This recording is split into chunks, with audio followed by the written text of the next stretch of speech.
Hello ಎಲ್ಲರಿಗೂ Gen Z ಮೀಡಿಯಾಗೆ ಸ್ವಾಗತ. ಇವತ್ತಿನ ಈ ವಿಡಿಯೋದಲ್ಲಿ ನೀವು ನೋಡುತ್ತಿರುವ ಹಾಗೆ ನಾವು ಬಂದಿರುವುದು ಬನ್ನರ್ಘಟ್ಟದಲ್ಲಿರುವ ಚಂಪಕಧಾಮ ದೇವಾಲಯಕ್ಕೆ.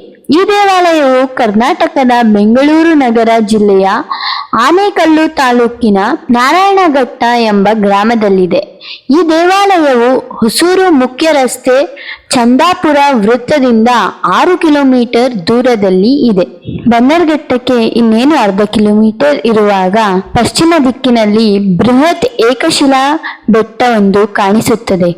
ಈ ಬೆಟ್ಟದ ತಪ್ಪಲಿನಲ್ಲಿ ಇರುವುದೇ ಚಂಪಕಧಾಮ ದೇವಸ್ಥಾನ ಸಿಗುತ್ತದೆ. ಈ ದೇವಸ್ಥಾನಕ್ಕೆ ಐತಿಹಾಸಿಕ ಹಿನ್ನೆಲೆ ಇದೆ, ಏಕೆಂದರೆ ಈ ದೇವಸ್ಥಾನವನ್ನು ಚೋಳರ ದೇಶದ ಕಾಲದಲ್ಲೇ ನಿರ್ಮಿಸಲಾಗಿದೆ ಎಂದು ಬೆಂಗಳೂರಿನ ಹಳೆ ದೇವರ ಪ್ರಯುಕ್ತ ಪ್ರಮುಖವಾಗಿದ್ದ ಚಂಪಕಧಾಮ ದೇವಸ್ಥಾನದಲ್ಲಿ ವಿಷ್ಣುವನ್ನು ಚಂಪಕಧಾಮ ಸ್ವಾಮಿ ಎಂದು ಹೆಸರಿನಿಂದ ಪೂಜಿಸಲಾಗಿದೆ. ದೇವಾಲಯದಲ್ಲಿ ಮಹಾವಿಷ್ಣುವನ್ನು ಚಂಪಕ ಅಥವಾ ಸಂಪಿಗೆ ಪುಷ್ಪಗಳನ್ನು ಅರ್ಪಿಸಿ ಪೂಜಿಸುವ ಸಂಪ್ರದಾಯ ಇರುವುದರಿಂದ ಈ ದೇವರನ್ನು ಚಂಪಕಧಾಮ ಸ್ವಾಮಿ ಎಂದು ಹೆಸರಿನಿಂದ ಪೂಜಿಸಲಾಗಿದೆ. ಇಲ್ಲಿ ಚಂಪಕಧಾಮ ಸ್ವಾಮಿಯನ್ನು ಶ್ರೀದೇವಿ ಮತ್ತು ಭೂದೇವಿಯರೊಡನೆ ವಿರಾಜಮಾನರು ಆಗಿದ್ದಾರೆ. ಈ ದೇವಸ್ಥಾನವು 80 ಅಡಿಗಳ ಬೃಹತ್ ರಾಜಗೋಪುರವನ್ನು ಹೊಂದಿದೆ.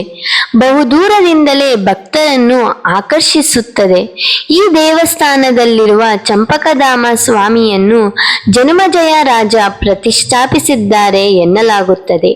ಈ ದೇವಾಲಯ ಪೌರಾಣಿಕ ಹಿನ್ನೆಲೆಯನ್ನು ನೋಡುವುದಕ್ಕೂ ಮುನ್ನ ದೇವಸ್ಥಾನದ ಸುತ್ತಮುತ್ತದಲ್ಲಿರುವ ಪ್ರಮುಖ ಸ್ಥಳಗಳ ಬಗ್ಗೆ ತಿಳಿದುಕೊಳ್ಳೋಣ. ಈ ದೇವಸ್ಥಾನದ ಹಿಂಭಾಗದಲ್ಲೇ ವೈಗಿರಿ ಎಂಬ ಏಕಶಿಲಾ ಬೆಟ್ಟವಿದೆ. ಸುಮಾರು 200 ಮೆಟ್ಟಲುಗಳನ್ನು ಏರಿದರೆ ಬೆಟ್ಟದ ಮೇಲ್ಭಾಗವನ್ನು ತಲುಪುತ್ತೇವೆ. ಈ ವೈಗಿರಿ ಬೆಟ್ಟದ ಮೇಲೆ ಶ್ರೀ ಲಕ್ಷ್ಮೀ ನರಸಿಂಹ ಸನ್ನಿಧಿ ಇದೆ. ವೈಗಿರಿ ಬೆಟ್ಟದ ಮೇಲಿಂದ ವಿಸ್ತಾರವಾದ ಅರಣ್ಯ, ದೂರದಲ್ಲಿರುವ ಸವಣದುರ್ಗ, ನಂದಿದುರ್ಗ, ಶಿವಗಂಗೆ, ಹೊಸೂರು ಬೆಟ್ಟ, ರಾಮನಗರ ಮತ್ತು ಕನಕಪುರ ಬೆಟ್ಟಗಳನ್ನು ನಾವು ವೀಕ್ಷಿಸಬಹುದು. ಈ ಬೆಟ್ಟದ ಹಿಂಭಾಗದಲ್ಲಿ ಸುಮಾರು 2 ಕಿಲೋಮೀಟರ್ ದೂರ ಅರಣ್ಯದ ಕಾಲುದಾರಿ ಸಾಗಿದರೆ ಪ್ರಸಿದ್ಧವಾದ ಸವರ್ಣಮುಖಿ ಎಂಬ ಕಲ್ಯಾಣಿ ದೊರೆಯುತ್ತದೆ. ಕಲ್ಯಾಣಿ ಪಾಪನಾಶಿನಿ ಎಂಬ ಪ್ರತಿನಿಧಿ ಆಗಿ 3 ಹುಣ್ಣಿಮೆ ಹಾಗೂ 3 ಅಮಾವಾಸ್ಯೆಗಳಂದು ಈ ಸವರ್ಣಮುಖಿ ಕೋಲದಲ್ಲಿ ಸ್ನಾನವನ್ನು ಮಾಡಿ ಚಂಪಕಧಾಮ ಸ್ವಾಮಿಯ ದರ್ಶನವನ್ನು ಮಾಡಿದರೆ ಸಕಲ ಪಾಪಗಳು ಪರಿಹಾರವಾಗುತ್ತದೆ ಹಾಗೂ ಚರ್ಮ ರೋಗಗಳು ವಾಸಿಯಾಗುತ್ತದೆ ಎಂದು ನಂಬಿಕೆ ಭಕ್ತಾದಿಗಳಲ್ಲಿ ಇದೆ. ಆದ್ದರಿಂದ ಹುಣ್ಣಿಮೆ ಅಮಾವಾಸ್ಯೆ ದಿನಗಳಂದು ಈ ಸವರ್ಣಮುಖಿ ನದಿಯಲ್ಲಿ ಸ್ನಾನ ಮಾಡಲು ಸಾವಿರಾರು ಮಂದಿ ಭಕ್ತಾದಿಗಳು ಆಗಮಿಸುತ್ತಾರೆ. ಮಳೆಗಾಲದಲ್ಲಿ ಈ ಕಲ್ಯಾಣಿ ಭರ್ತಿಯಾಗಿ ಹೊರಗೆ ಹರಿಯುವ ನೀರು ಸುವರ್ಣಾವತಿ ನದಿ ಎಂದು ಹರಿದು ಅರ್ಕಾವತಿ ಎಂಬ ನದಿಯ ಒಡನೆ ವಿಲೀನವಾಗಿ ಮುಂದೆ ಕಾವೇರಿ ನದಿಗೆ ಸೇರ್ಪಡೆಯಾಗುತ್ತದೆ. ಈ ಸುವರ್ಣಮುಖಿ ಕಲ್ಯಾಣಿಯ ಬಗ್ಗೆ ಒಂದು ಪೌರಾಣಿಕ ಕಥೆ ಇದೆ. ದ್ವಾಪರ ಯುಗದ ಅಂತ್ಯದ ವೇಳೆಗೆ, ಅಂದರೆ ಮಹಾಭಾರತದ ಸಮಯದ ಕೊನೆಯಲ್ಲಿ, ಪಾಂಡವರ ಮುಂದಿನ ಪೀಳಿಗೆಯವನಾದ ಪರೀಕ್ಷಿತ ಮಹಾರಾಜನನ್ನು ದಕ್ಷನೆಂಬ ಸರ್ಪವು ಕಚ್ಚಿ ಸಾಯಿಸುವುದರಿಂದ ಕೋಪಗೊಂಡ ಆ ಪರೀಕ್ಷಿತನ ಮಗ ಜನ್ಮೇಜಯ ರಾಜನು ಸರ್ಪಯಾಗವನ್ನು ಮಾಡಿ ಲಕ್ಷಾಂತರ ಸರ್ಪದ ಮರಣ ಹೋಮ ಮಾಡುತ್ತಾನೆ.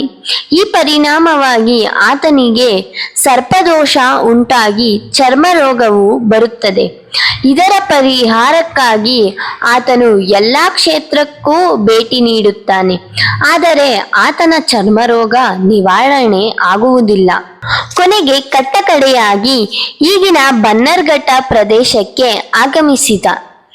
ಆತನ ಜೊತೆಯಲ್ಲಿ ಬಂದಿದ್ದ ನಾಯಿಯು ಬಿಸಿಲಿನ ಬೇಗಕ್ಕೆ ತಾಳಲಾರದೆ ಅಲ್ಲಿಯೇ ಇದ್ದ ನೀರಿನ ಗುಂಡಿಯಲ್ಲಿ ಮುಳುಗೆದ್ದು ಮೈ ಕೊಡವಿತು. ಆಗ ನಾಯಿಯ ಮೈಯಿಂದ ಆರಿದ ನೀರು ಹನಿಯು ಜನ್ಮೇಜಯ ರಾಜನ ಮೈ ಮೇಲೆ ಬಿದ್ದು ತಕ್ಷಣ ವಾಸಿಯಾಗುತ್ತದೆ. ನಂತರ ರಾಜನ ದೇಹವು ಚಿನ್ನದ ಬಣ್ಣಕ್ಕೆ ಬದಲಾಗುತ್ತದೆ. ಈ ವಿಸ್ಮಯ ನೆನಪಿರಲಿ, ಆ ರಾಜನು ಅಲ್ಲೊಂದು ಸುಂದರವಾದ ಕೋಲವನ್ನು ನಿರ್ಮಿಸಿದನು. ಅದುವೇ ಸುವರ್ಣಮುಖಿ ಕಲ್ಯಾಣಿ. ಸುವರ್ಣವೆಂದರೆ ಚಿನ್ನ ಎಂದರ್ಥ. ಅದನಂತರ ಆ ಜನುಮೆಯ ಜಯರಾಜನು ಚಂಪಕಧಾಮ ಸ್ವಾಮಿಯ ವಿಗ್ರಹವನ್ನು ಸಹ ಇಲ್ಲಿ ಸ್ಥಾಪಿಸುತ್ತಾನೆ.